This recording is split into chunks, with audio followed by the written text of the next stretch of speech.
Assalamualaikum warahmatullahi wabarakatuh. Perkenalkan, nama saya Muhammad Fatur Rozi dari kelas TEP B dari jurusan Teknik Pertanian dengan NPM 121407104838. Di kesempatan kali ini saya akan mempresentasikan mata kuliah motor bakar dan traktor pertanian dengan judul motor dua langkah atau motor bakar dua tak. Oke, pengertiannya. Nah, ini pengertian mesin motor bakar tuh apa sih? Nah, mesin pembakaran dalam satu siklusnya pembakaran terjadi dua langkah piston. Apa sih dua langkah piston? Nah, dua langkah pistonnya itu naik dan turun. Nah, terus berbeda dengan putaran mesin 4 tak atau 4 stroke yang berprinsip 4 langkah piston dalam satu siklus. Walaupun keempat prosesnya hisap, kompresi, usaha, dan pembuangan juga terjadi di motor kereta, telah digunakan dan motor kereta juga telah digunakan pada motor diesel. Nah, apa sih motor dua tak ini? Perbedaannya dengan motor 4 tak. Nah, jika 4 tak itu kan memiliki dua katup nih, input dan output. Nah, jika dua tak ini, katupnya itu digantiin oleh piston.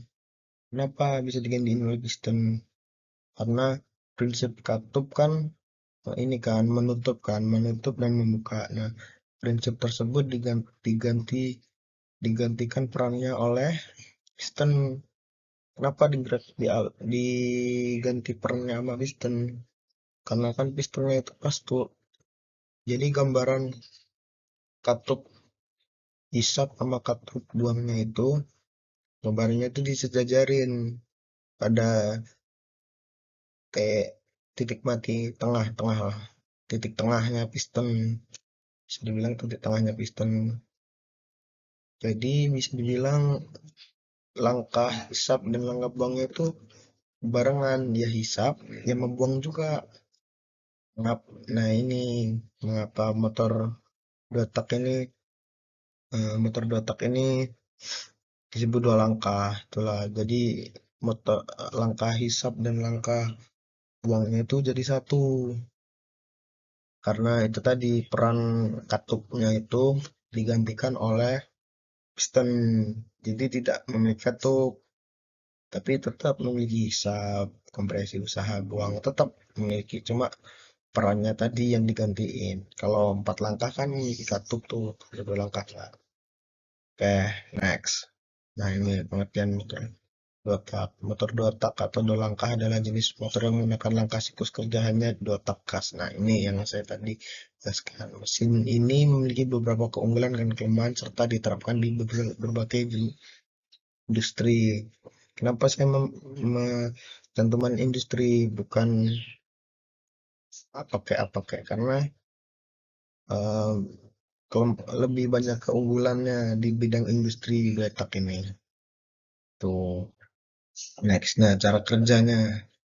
Pertama nih, mesin mengambil. Nah, mesin mengambil ini dalam artian menghisap, menghisap bensin dan udara saat piston turun. Nah, saat piston turun, yang menghisap bensin, udara.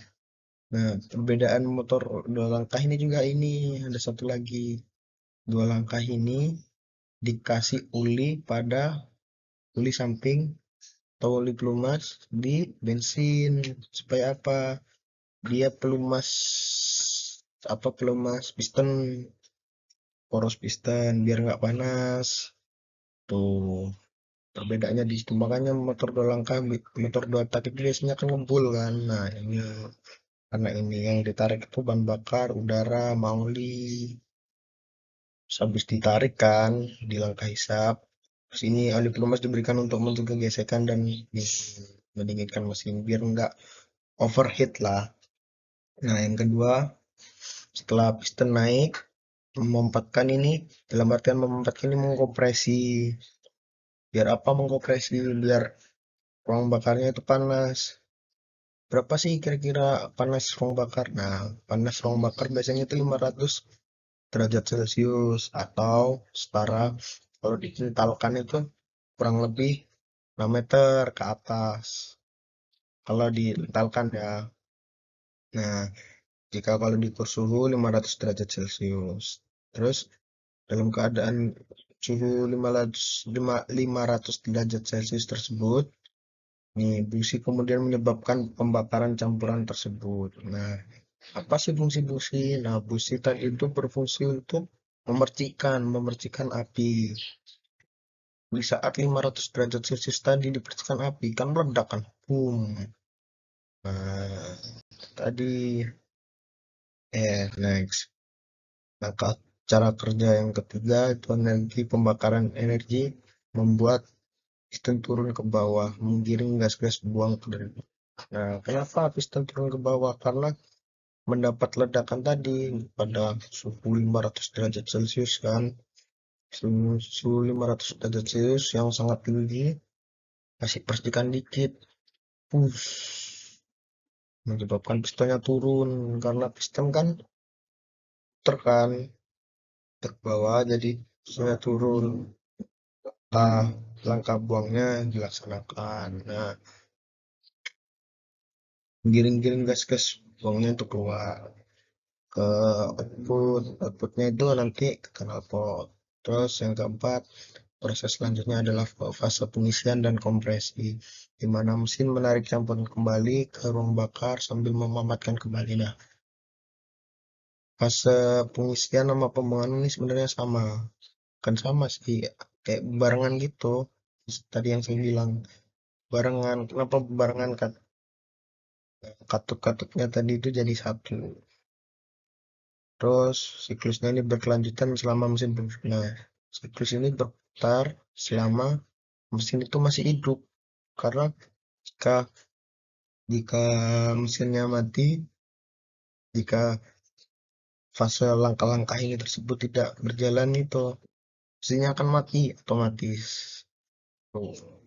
Next. Nah, keuntungan keuntungan dari motor dua langkah ini dayanya sangat tinggi. Mesin ini menghasilkan tenaga yang kuat berkat siklus pembakaran lebih sering dari satu putaran poros engkol atau piston. Nah, kenapa sih di daya tinggi dibandingkan motor 4 tak?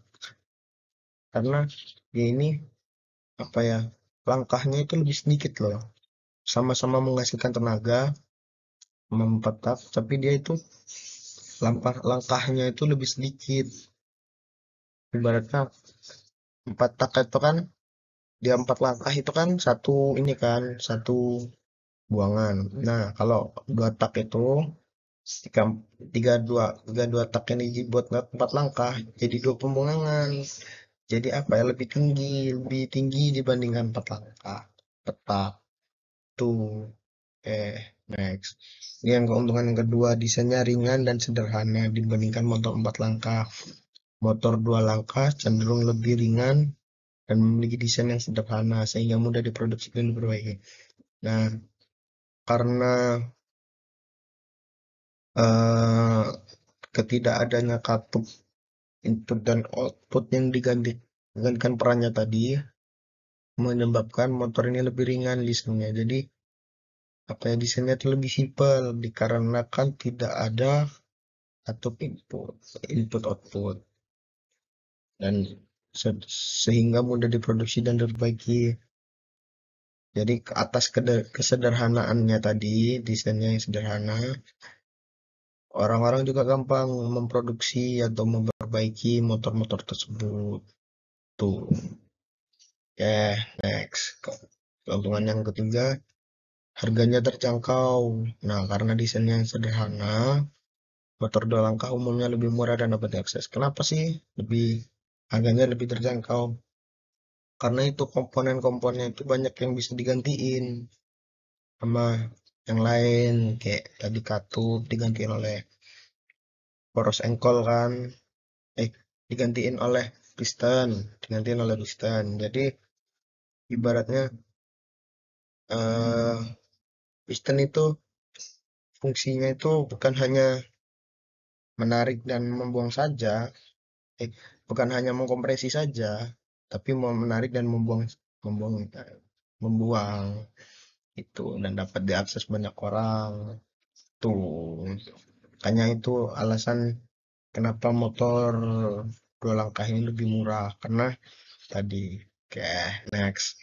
Nih kerugian, ada keuntungan mungkin juga ada kerugian karena yang pertama mungkin menyebabkan polusi.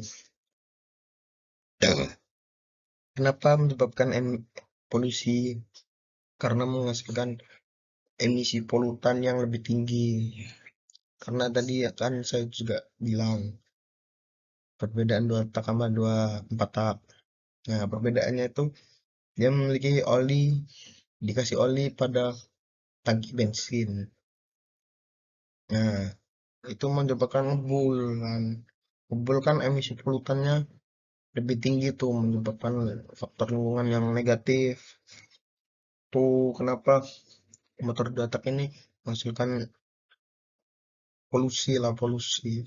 Nah, kerugian yang kedua, BBM tinggi menghasilkan lebih banyak putaran. Nah, kenapa BBM lebih tinggi? Karena dayanya yang lebih, tadi yang dayanya lebih tinggi menyebabkan putaran yang lebih lama dan menyebabkan bahan bakarnya itu dipakai untuk muternya itu lebih banyak. Ibaratnya gambaran tadi, kalau empat tak itu kan satu bombongan. Nah, kalau dua tak itu kan kalau dijadiin, misal dijadiin empat tak kan jadi dua bombongan kan. Nah, jadi dua hisap bensin. Kalau empat tak, kalau empat tak dibuat empat langkah kan jadi satu hisap bensin kan. Kalau dua tak dibuat empat langkah kan jadi dua hisap bensin. Itu. Jadi hisap bensinnya kan lebih banyak. Tuh. Yang kedua adalah pemeliharaannya lebih sering. Pemeliharaan yang lebih sering dan intensif. Kenapa lebih sering dan intensif? Karena ibaratnya gini, mesin kalau dipakai terus kan juga ada slip rusaknya kan. Nah, ini harus sering-sering dicek dengan sering dan intensif, dengan teliti lah. Kenapa? Karena itu tadi dayanya yang tinggi, takutnya overheat, apa apa kan slip di persengkolnya biasanya. Oke, next. Nah, ini aplikasi-aplikasi motor bakar dua langkah atau dua tak. Yang pertama biasanya pada bidang laut atau bisa transportasi laut, contohnya kapal, jet ski, dan perahu kecil. Mengapa? Karena kekuatannya yang tinggi dan ukurannya yang kompak. Apa sih maksud ukuran yang kompak? Ukurannya yang lebih ringan tadi keuntungannya kan, lebih ringan. Jadi ibarat kasih ke perahu kecil itu dia juga nggak ini kan, nggak memakan bobot yang banyak. Pertama, yang kedua ukurannya daya yang tinggi, jadi efisien lah. Ukuran kecil daya gede, nah lebih efisien. Yang kedua pada bidang pertanian, contohnya mesin-mesin seperti pemotong rumput, pompa irigasi, dan masih mesin tanam banyak yang ditenagai oleh motor dua langkah. Nah, ini juga karena ukurannya kecil kan, dayanya tinggi, jadi semisal kayak pemotong rumput jadi cepat kelar, pompa irigasi dan mesin tanam kan apa ya, jadi pekerjaan itu jadi lebih cepat kalau kalau dayanya tinggi dan juga kurangnya ringan, walaupun ada kekurangan juga boros tadi kan. Tuh yang kedua pada otomotif, eh, mesin motor, sepeda bebek, dan sepeda sepeda motor cross. Biasanya itu kalau teman-teman tahu ada biasanya dipakai pada Yamaha R King kan, Honda, Honda Kawasaki Ninja, terus Suzuki Satria 120, terus RXZ. Nah, itu biasanya dipakai-pakai pada motor-motor itu. Biasanya itu kadang ini yang ngebul, biasanya ngebul-ngebul itu di otak inilah yang ngebul-ngebul di jalan itu. Nah, terus ini teknologi apa sih, maksud teknologi ini? Saya berharap di masa depan itu ada yang menciptakan. Kenapa? Kenapa ada yang menciptakan? Karena sayang motor dua tak ini kalau nggak diterapkan, dan diterapkan ini tanpa tanpa mengurangi kekurangannya tadi. Nah, itu di teknologi yang ini bisa. Jadi motor dua tak yang pertama ini pengurangan emisi. Apa sih pengurangan emisi?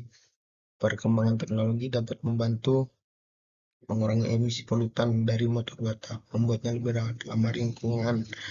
Nah, berharapnya di masa depan ini ada teknologi yang bisa membantu mengurangi emisi polutan. Jadi kita menggunakan motor dua tak tanpa menghilangkan kekurangannya. Yang salah satunya mengurangi emisi tadi. Ya, yang kedua, meningkatkan efisiensi, inovasi dalam inovasi dalam desain dan motor bakar dapat meningkatkan efisiensi motor dua langkah, mengurangi konsumsi bahan bakar dan meningkatkan daya.